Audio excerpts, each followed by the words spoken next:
Hello everyone, welcome back to Roses in Houston channel. Hope all of you have been doing well. Today we are here in this corner of my backyard as I continue to clean up, put down the mulch, and as you can see here, start digging some holes in order to plant more roses. If you have been following me for a while, you know that I have most of my roses in pots. Some are regular pots like those over there, the big pots, and then I have many in the bottomless pots over here and some more on the right side. The bottomless ones, I cut the bottom of them in order for the roots to be able to expand and then get as deep as they want, not restricted by the bottom of the pot. So each one is like a mini individual raised bed, if that makes sense. And I am digging holes, not my favorite things. That's why I grow many in a pot, right? However, for the past 3 years of having so many in the pots and watering them during summer times kind of painful, because with roses grown in pots, the moisture, the water retention's not as good, and with the drought, the super hot summer that we have here in Texas the past few years, watering potted roses have been very brutal in, when on days when it's like almost 100-degree or many triple digit days. So this year I wanted to put more in ground, because in ground roses the water retention is better, don't have to water as much as in the pot. So with the new roses that I have, I wanted to plant some of them in the ground. And let me tell you one big thing about growing roses in this part of Texas. I don't know about northern parts or any parts of the country. Soil that we have here, it has clay, a lot of clay base, like this over here, as you can see, right? Very thick clay. And clay soil has been having bad rep as far as poor drainage, right? Because it will hold a lot of water in here. Like if you filled up this hole, the water will not drain very well. So this is like a mixture of clay. It's not 100% clay, because this area is my raised bed that has been done like 10 years ago. So there's a mix of other soil and then clay soil. So in order to plant roses in this condition with heavy clay soil armament is very important, which means you mix the native soil, so the soil that you have in here, mixed with other planting soil together, and then poured in some compost as well in order to help break down clay soil. And I mentioned that clay soil is notorious for having bad rep for poor drainage. However, it has a lot of nutrients for the plant, so it's not all bad. It's just the drainage part that makes people scared, but it really has good benefits as well. So I have been digging a few holes here. I already planted one, and I in my Blooming with Joy monthly subscription that I show and include different topics each month on how I plant my roses, how I take care of my roses. I just put together a post on how I mix soil, how I plant this new rose and the other one in bottomless pot in details, like step by step, and that will help walk you through every step of the way. In case that will be helpful for some of you who are new to growing roses, or need more support than what you can find in Facebook groups or reading on the internet. I have details information in there and how I mix the clay soil with other things that I normally use as well. And one thing that I am going to share with you from someone who don't like digging holes. So this tool has been a game changer, and let me put a huge disclaimer here. This is not a sponsored post.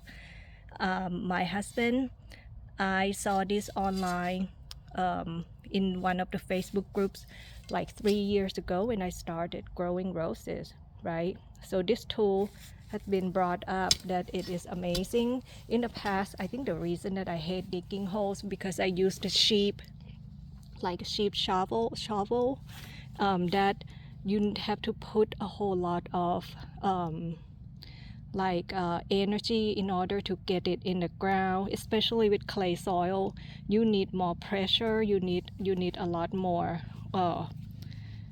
you need to work harder in order to dig a hole in for this type of soil. That's what I'm trying to say. But this tool right here has been a game changer for me. I have had it for 3 years now. Got it. I sent the link to my husband that, hey, this is what one of the Christmas gift idea if you don't know what to get me. So he bought this one for me a few years ago, and I have been using it.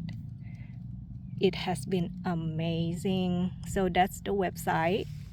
And once again, not a sponsor post, but if anyone's looking for want to sponsor the Roses in Houston, definitely contact me and I will consider it depending on what products and if it's good or not.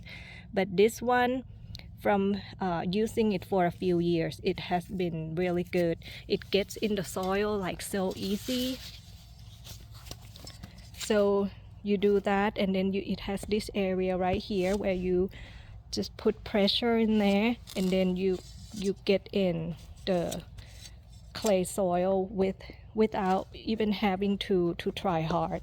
Like in the past, if I try to dig holes, man, it's like so tiring just to do one hole. But with this tool, it has been amazing.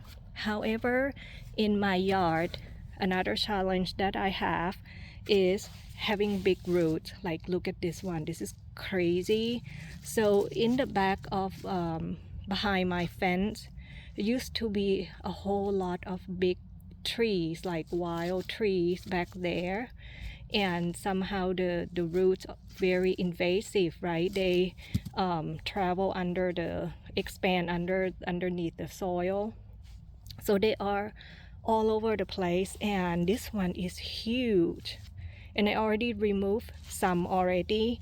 And when you plant, if you have that kind of situation, make sure that you cut and remove as much as you can, so that it will not interfere with the root system of your roses or anything else that you try to plant in this area that you just prepare for.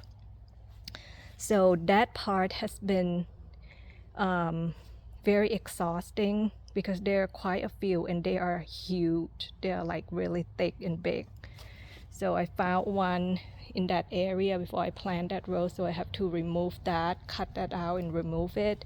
And then one here, and I think I may have to remove a little bit more if I want to dig this one bigger, because it's right here. See, it's like huge. I don't know what tree, but now they're clearing the land in the back. It used to be like trees everywhere. Now it's just land that they're trying to add more neighborhoods and houses there. So I need to remove that one a little bit more. And so far I planted that one top cream rose, which is on root rose, and then I prep another one, and I plan on maybe doing 2 more here in order to add a few more in this area. And I try to space out maybe 2 to 3 feet apart, because worst case, if they are for the roses that grow narrow and tall should be fine, but the one that will grow wide, There should still be enough space, and I may just prune in order to keep it under control, but I cannot grow more on that side because the not much sun there. I have space back there that will not get a lot of sun, so I have to keep them towards the front of the bed. And if you follow me on Instagram, rosesinhouston.com on Instagram, I plan on expanding this area.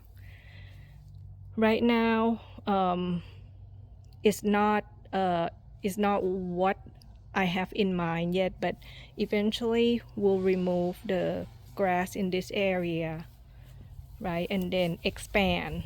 I think I'm going to go back as far as over here, and then this whole area right here is going to be prepped as like a raised bed all the way to the back, and they will plant some roses and herbs and other flowers along the way here.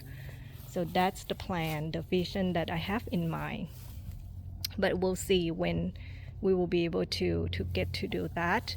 But for now, my plan is to focus on this area first, and then trying to add a little bit at a time.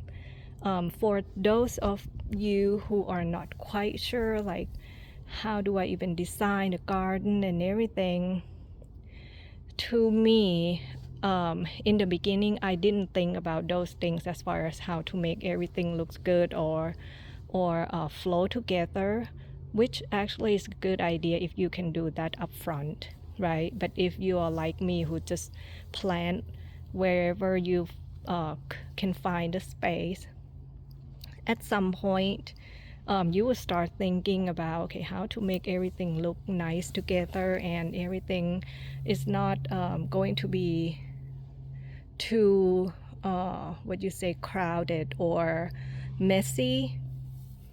Then you can start moving things around and maybe think of different plan as far as where you want to put things, versus go ahead and plan it and then move later. So to me, I don't know if there's a right or wrong way of doing it.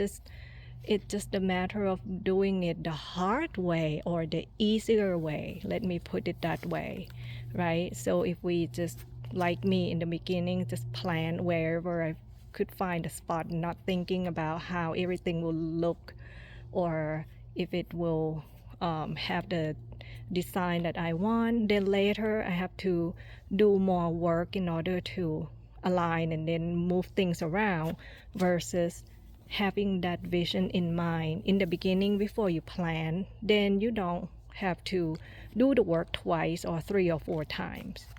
So that's a lesson learned for sure. But overall, I think what I have done, I am quite happy with it. And of course, each person is different, right? Everyone has their own preference when it comes to how they want their garden to look, their aesthetics, their the way you define beauty, that is different from one person to another, of course. And so far I am okay with pretty pleased with what I have for what we can do at this point. And then once we are able to expand in this area, will give me more room to be able to add more roses and some other plants as well.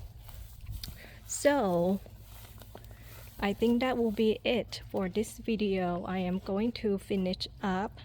I don't know, I may continue to dig 2 more holes here in preparation for the roses that I will get in the next few weeks, and then I think I'll be done for today. And once again, if you are interested, check out on rosesinhouston.com Blooming with Joy monthly subscription. That one, it can come in handy for a lot of people who are new to roses, or you simply want to know how I do things, and that is $14.99 per month for monthly subscription. Or if you do not like the monthly subscription kind of things, I put this together as a course as well for the one-time purchase, if that is better for you in that situation. But anyhow, I will see you in the next video, and enjoy your day. Bye bye.